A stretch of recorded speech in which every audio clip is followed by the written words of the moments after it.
sploh je supanje? Supanje je oblika surfanja, pri kateri namesto da za premikanje uporabljamo valove, uporabljamo veslo in je tako dosti bolj uporabno, saj zato ne rabimo takšnih pogojev kot za surfanje na valovih. Mogoče odkot izhaja?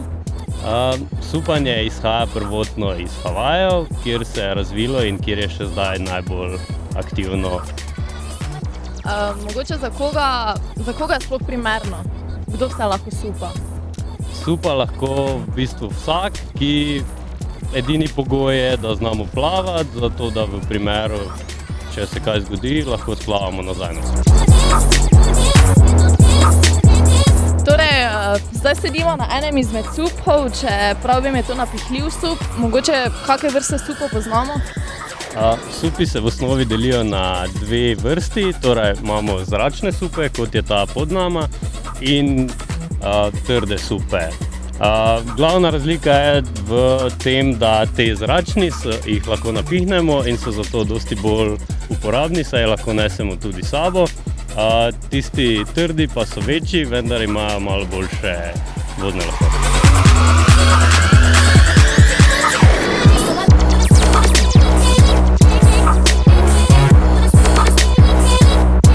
Supe ločimo tudi po obliki. Mogoče kakšne vse oblike poznamo, katera je za kaj namenjena?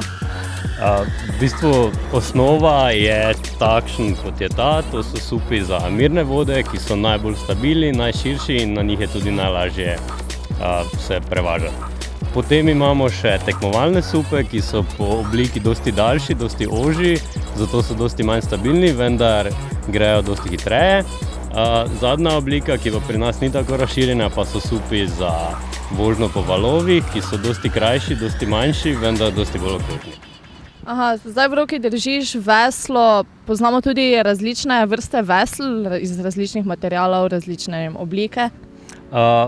Osnovno imamo dve vrsti vesel, torej takšno kot je to, ki ga imamo tukaj, ki je nastavljivo. Druga oblika pa so fiksna vesla, ki so že nastavljena na višino, ki nam ustreza. Potem se vesla delijo še po materialu, iz katerega so izdelane. Najcenejša so plastična, vmesna so tako, kot imamo mi dva to tukaj, ki je aluminijasto, najdražja pa so karbonska, ki so tudi najlažja. Vidim, da imaš zraven še dva supa, to lahko gremo probat? Ja, seveda, tako da lahko tudi ti poskusiš, če ti to ustreza. Jej, pa gremo!